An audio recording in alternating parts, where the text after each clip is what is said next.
नमस्कार दोस्तों, मैं धनंजय सारस्वत स्वागत करता हूं आप सभी का एग्जाम वाइज स्टडी चैनल में। आई होप कि आप सभी लोग अच्छे होंगे और अच्छे से पढ़ाई कर रहे होंगे।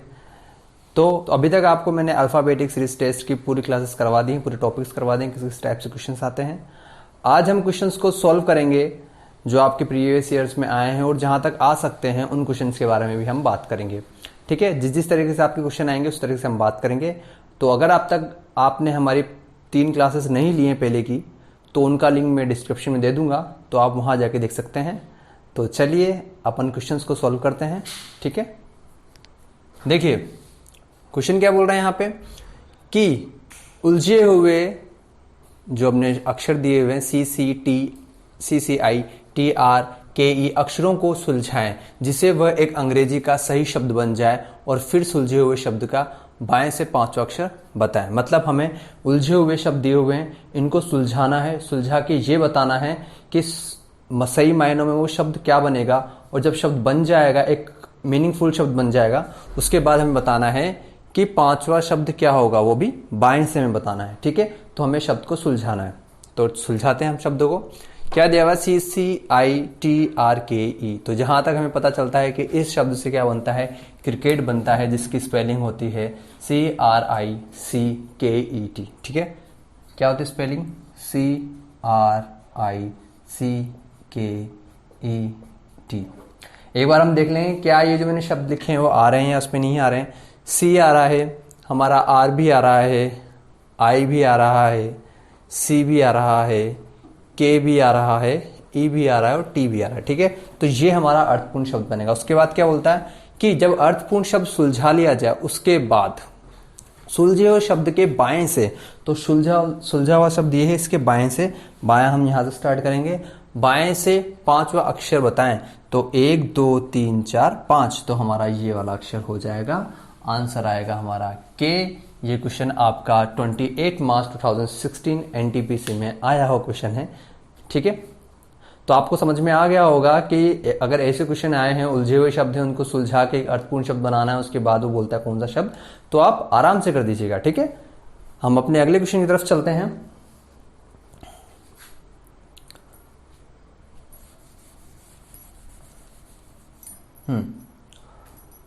तो हम अपने अगले क्वेश्चन की तरफ चलते हैं।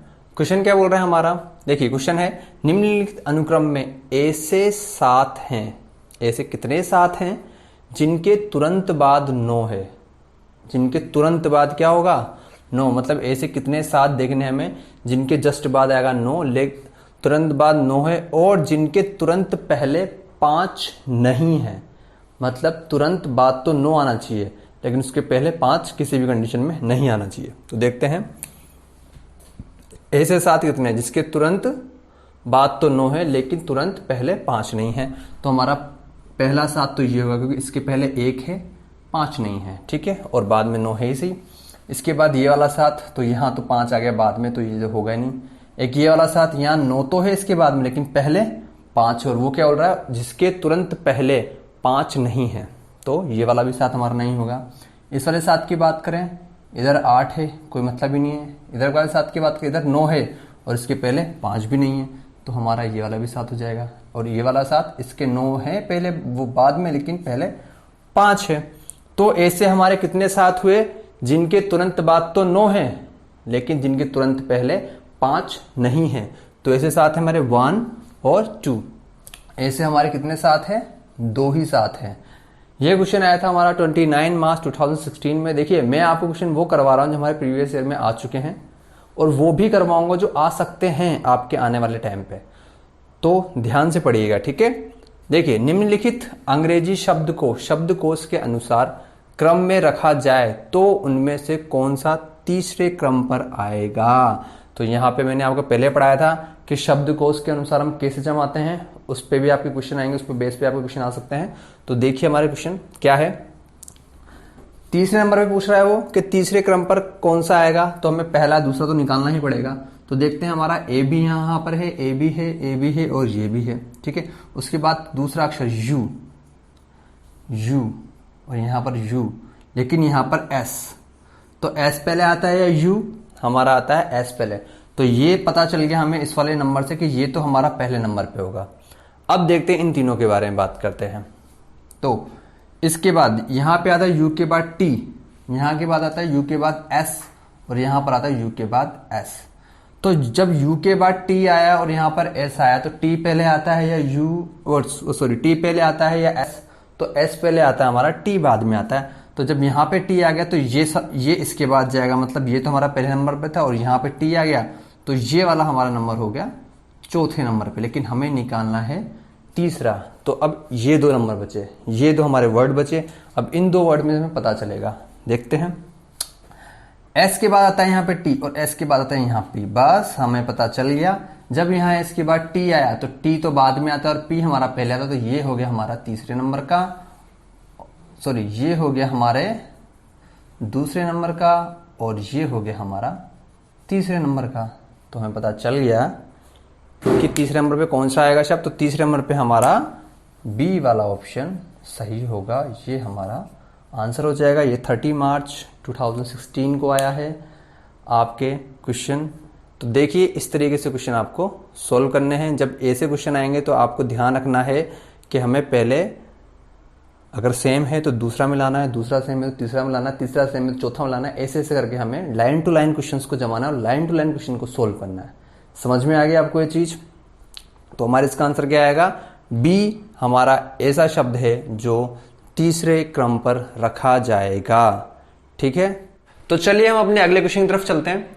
देखिए यहां क्या बोलता है, निम्नलिखित जानकारी के आधार पर निम्नलिखित प्रश्न का उत्तर दें किसी भाषा में। तो बोला कि निम्नलिखित जानकारी के आधार पर हमें जो प्रश्न पूछा जाएगा उसका हमें उत्तर देना है। तो क्या बोल रहा है कि किसी भाषा में 0, 1, 2, 3, 4, 5, 6, 7, 8 और 9 को क्रमशः P, Q, R, S, T, U, V, W, X, Y, Z के रूप में लिखा जाता है। तो क्या करेंगे हम पहले यहां पर लिख लेंगे। क्या क्या बोल रहा है वो कि 0, 1, 2, 3, 4, 5, 6, 7, 8 और 9।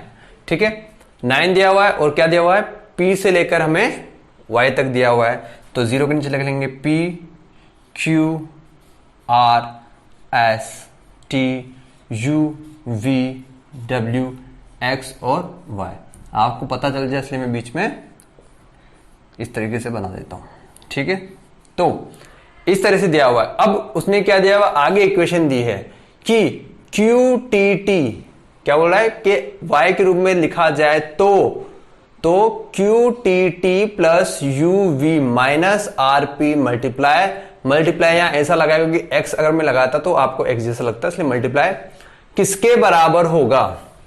तो इक्वेशन क्या बोल रहा है वो, QTT प्लस UV माइनस कोष्टक RP मल्टीप्लाई W किसके बराबर होगा। मतलब हमें ये वाली इक्वेशन हमारी सोल्व करनी है। इक्वेशन का आपको पता है कैसे करते हैं, बोर्ड मास के नियम के हिसाब से पहले हम ब्रैकेट को ही सोल्व करते हैं, उसके बाद इक्वेशन सोल्व होगी। ठीक है, इनके मान रख लेते हैं। Q का मान दिया हुआ है हमें 1, उसके बाद T का मान दिया हुआ है 4 प्लस U का दिया हुआ है हमें 5, V का दिया हुआ है 6 माइनस कोष्टक R की वैल्यू देखेंगे हम, R की वैल्यू है 2, P की वैल्यू हमें क्या दी हुई है, P की वैल्यू दी हुई हमें 0 मल्टीप्लाई W की वैल्यू दी हुई हमें 7। ठीक है, ये करना है। तो 20 मल्टीप्लाई बाय 7 क्या होगा, 140।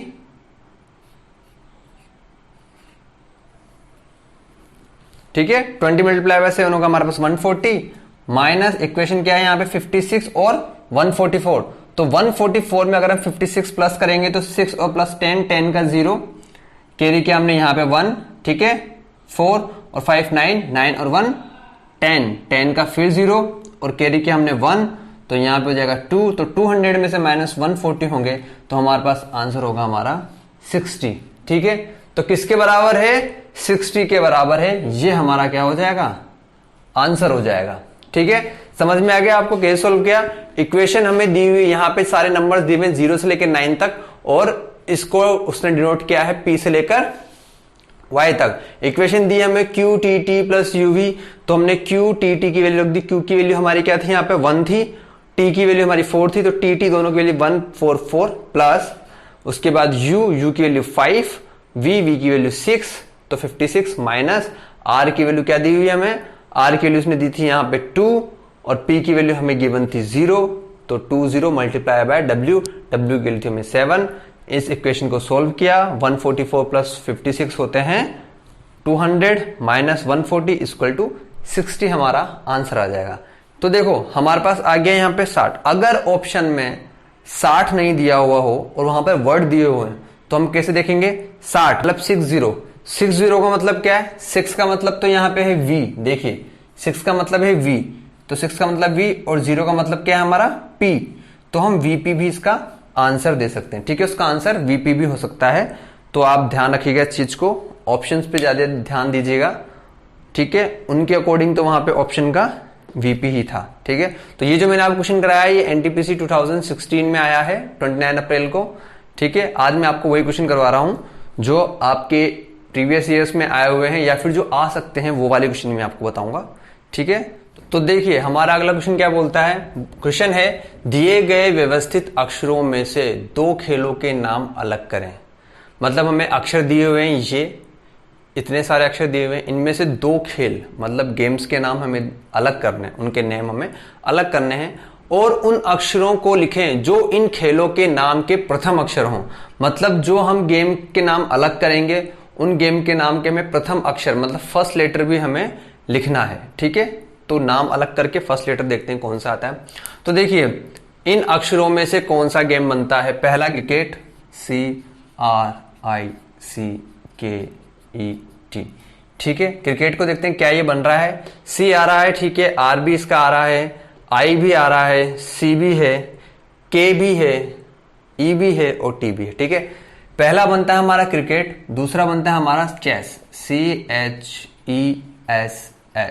ठीक है, दूसरा बनता है हमारा चेस।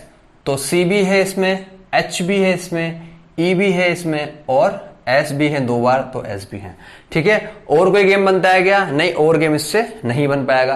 क्वेश्चन यहां हमारा खत्म नहीं होता, यहां हमने सिर्फ और सिर्फ 2 गेम्स के नाम लिखे हैं। अब हमें नाम लिखने हैं, अब हमें लेटर्स लिखने हैं स्टार्टिंग के, जो उसने बोला कि स्टार्टिंग के जो गेम के नाम जिस लेटर से स्टार्ट हो रहे हैं वो लेटर हमें लिखने हैं। तो लेटर क्या हो जाएगा, सी हो जाएगा और सी हो जाएगा, यहाँ पे हमारा लेटर हो जाएगा CC। ठीक है, समझ में आ गया होगा आपको। चलते हैं हमारे अगले क्वेश्चन की तरफ। तो देखिए हमारा क्वेश्चन क्या बोलता है कि अंग्रेजी वर्णमाला में आपके दाईं ओर से 9वें अक्षर के बाईं ओर 7वां अक्षर कौन सा होगा।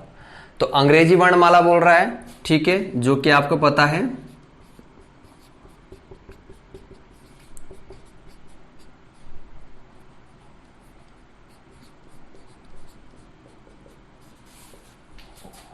PQRSTUVWXYZ।